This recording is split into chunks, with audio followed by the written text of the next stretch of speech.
भावेश कोचले है। मैं कक्षा 9वीं से हूँ। मेरा प्रोजेक्ट है हॉरिजॉन्टल टरबाइन विंड मिल। हमारे देश इंडिया में इलेक्ट्रिसिटी एक बहुत बड़ा प्रॉब्लम है। हमने उसको ही देखकर ये प्रोजेक्ट बनाया है। ये नॉर्मल विंड मिल का मॉडिफाइड वर्जन है।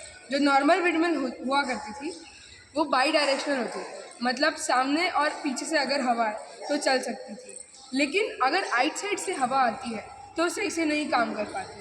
हमने उसी को देखकर ये बनाया है। ये मल्टी डायरेक्शनल है, मतलब कि कहीं से भी अगर हवा आए ये चल सकती है।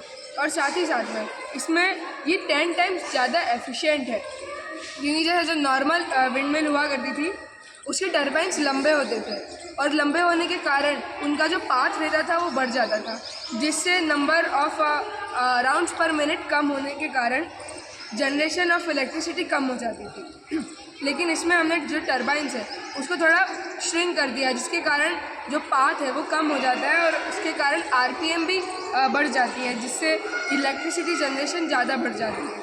और हमारी जो विंडमिल है उसका मेंटेनेंस भी बहुत कम है, क्योंकि जो नॉर्मल जो विंडमिल हुआ करती थी उसमें लंबी टरबाइंस होने के कारण सेंटर ऑफ ग्रेविटी उसका बीच में आ जाता था, जिसके कारण वो बीच से ही ब्रोक हो जाती थी। लेकिन हमने इसमें कम करने के कारण ये बीच से ब्रोक भी नहीं होती है और अच्छे से एफिशिएंट भी है। ये 10 टाइम्स एफिशिएंट है और बहुत कम जगह लेती है, बहुत कम जगह घेरती है एक विंड मिल को सेटअप करने के लिए। जब भी हवा आती है ये कुछ इस तरीके से घूमती है और यहाँ से इलेक्ट्रिसिटी जनरेट होती है और साथ ही में बिना मोटर के भी घूम सकती है।